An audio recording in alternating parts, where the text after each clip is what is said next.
It's Thursday, July the 13th. Lake level is 9:15 and a quarter. It's come down probably half a foot since the report last week. Water temperature for the most part is still hanging right around the mid 80s. It's actually some days it's been a little chilly out there on the water first thing in the morning, but it doesn't take long to get heated back up. But I am finding some high 80s in upper river arms. The past week or so, I've spent the majority of my time fishing up in the river from Ants Creek on up. A lot of times this time of year, I've got some of the same customers, and they get tired of doing the same thing, going down there and drop shotting, which is working, and it will work pretty much throughout the summer. So it's kind of good for me because it gives me a chance to take them somewhere different and do some different techniques. Now, we've been doing a little bit of everything up there. A lot of times we don't catch as many fish, but we get to catch them different ways, and we don't have to fish near as deep. But, like from Ants Creek on up, you can still do the drop shot and football jig. But from Cape Fair up is where I've been doing the majority of my fishing.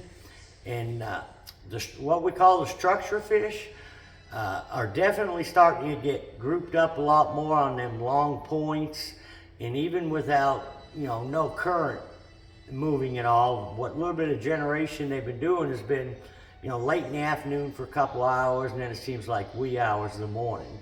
But it seems like them fish are kind of getting used to no water moving, and they are grouping up and biting throughout the day. They seem like they got little windows when you can catch them. But they're definitely grouped because when you get them fired up, you can catch several in a short amount of time. Then you'll notice the school will kind of scatter, and you got to mill around quite a bit, and a lot of times just try a different bait to get them, refired back up. But a lot of the fish up there I've been catching haven't been, for the most part, any deeper than 25 feet. Some have been shallow. We've been catching some on a buzzbait. And some on a little Spro Cyclone Junior. But I like to throw a big bite buzzbait, a silver, like with a black blade, a ghost, tor toad on it. Another good one to throw is a crocodigator buzzbait. It's hard to beat. A lot of times I'll go black on black with it. And the buzzbait and the Cyclone Junior and the spook I'm throwing more way up either in the Flat Creek arm or the James Creek. But, a little bit further up in the river on the structure bite, been throwing a lot of different baits, and I'm kind of letting the fish dictate to us what we throw, where I'm seeing them on my electronics.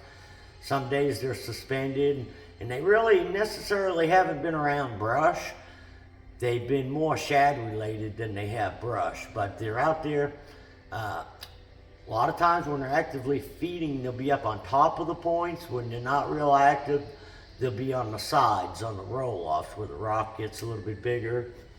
And been catching a lot of those on a big worm, a half ounce Magnum shaky head. But I've been throwing different worms, but kind of my go-to is a Zoom Magnum trick worm, red bug, a green pumpkin will work, watermelon candy, but I'm throwing it on a half ounce head. I'll also throw a football jig, half ounce to 5/8. A color that works good is this covered jig of 5 fish lures. It's a Magic Craw. It's got a little bit of blue in it, along with some green pumpkin and brown. And I think the blue is a key because a lot of the times the fish are feeding on bluegill this time of year. And we'll take, depending on what kind of gear you're throwing. If I've got some young kids that are throwing spinning rods, I'll go a little bit smaller shaky head, but still staying with a plum-colored worm. Or I'm throwing a big old Texas rig, 9 to like a Mag 2, Zoom Mag 2, or the old monster. And plums or tequila sunrise, or this is a tequila green, seem to be working. Now out there deeper, I'll throw a 3/8 ounce or a half ounce weight on the Texas rig.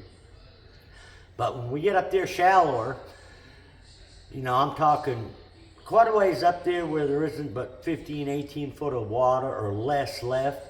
And it's kind of fun up there fishing because you don't need the high dollar electronics. You don't need, I've got it all, but you don't need live scope. Heck, you could get by with a flasher. Basically, all you need to know is where the channel is. And what you're doing is you're fishing what's in front of you, whether it be a stump or rocks. But a lot of times on them mud banks, it'll roll off into the channel. And now you can see some of those stumps underwater with a perspective mount on your live scope. But for the most part, you can take a square bill. And my number one baits up there real shallow have been a square bill, a small jig, and a Texas rig worm. Now I throw a lot of Spro 165 square bills. The citrus shad has been working really good for me. It's like between a Strike King 1.5 and 2.5. And I've also been throwing Strike King 2.5s and 1.5. It depends on the depth. If I'm throwing the bigger one, picking up a lot of leaves and trash off the bottom, fishing real shallow, then I'll go to smaller one that won't get down into the trash. But I'm basically throwing it by any piece of wood that I see, and there'll be stretches where there is no wood, and that's where I'll fish what we call the mud roll-offs. And there is stumps and old trees and laydowns that you can't see. So you're just kind of fishing in the blind, and hopefully you're, bumping off some of the stumps and laydowns that's there. If they don't seem like they want the crankbait on a particular day, a lot of times they'll throw a buzz bait or that Cyclone Junior over the top of it first, then throw a square bill in there. If that doesn't work, then I'll flip it. And the cover jig, it's kind of the Magic Craw color, 3/8 ounce. And I've got a Strike King Baby Rage Craw for a trailer on there, or the Texas rig worm with a 1/4 ounce weight. Every piece of wood I see, I'll just kind of pick it apart, flip it. And don't be afraid to throw that buzzbait at noontime, in the middle of the day without a cloud in the sky. There's a lot of times them real shallow fish, they won't react to a jig or a worm or a crankbait, but there's something about a top water coming over the top of their head when it's only 2 foot deep that they just can't stand. Maybe it's a defense deal. They're just trying to get it out of their little area, but they will bite it, in the middle of the day like that. But, and up there you'll have like a rock bank, the mud flats. So if you're not catching them off the wood on the mud, go over to the little bit steeper bank, and by steeper you might have 10, 12 feet of water, and there's laydowns along the rock too. It's kind of day to day, depends what they're on. There is shad up there, but I haven't seen a lot of shad on the surface up in the river arms.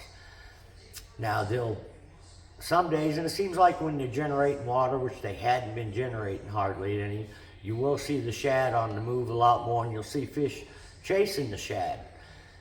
Now, if I get into something like that, I'll basically just follow the shad and keep running that square bill through it, or any piece of structure that the shad are around, I'll flip with either the jig or worm, try and pick it apart. But, the drop shot bite that we've talked about week after week, Dam Lake, that's going to be there all summer long. And, a lot of them fish are out there on the ends of the docks, on them long, flat gravel points. But another thing up here in the river, these fish don't always like the big baits. A lot of times there's a lot of pressure up there, and you can take and fish that drop shot out there the same place I'm throwing the football jigs. We did that the other day. We had a group of fish out there that got fired up. It was like cast after cast for, probably about 10 or 11 fish, and then it died, and I picked up a deep diving crankbait and caught a good one right off the bat. That was the end of that, but I could still see the fish out there. So we picked up, light line with a little drop shot, a little 4-inch Chomper's plum worm, and started recatching some of them fish that for some reason didn't want the bigger baits. So keep that in mind too. Them smaller baits will work up there, in that dirty water. And it seems like year after year, we're throwing more finesse style baits, more spinning rod stuff. I think a lot of it is the fish are seeing so many lures that there's days that you have to downsize and go a little smaller to catch some of the same fish that you were on the bigger baits. But it looks like we got a little bit of rain last night. I don't think it's going to be enough to bring the water up or anything, but maybe they'll start generating a little bit of electricity and get some water flow. But we just needed a little bit of rain because some places the water is just getting pretty stagnant because it hasn't been moving. The good thing about that thermocline has been setting up really good down lake in that 30-foot range, and up in the river, depends where you're at, but it seems like it's 18 to 25 feet. So it seems to be the depths to key on, unless you go real shallow where there is no thermocline. And then, like I say, you just fish what's in front of you. You fish the rock or the wood or the flats until you start getting bit. Then you try to duplicate that same pattern with whatever you're throwing. So till next week, good luck, good fishing.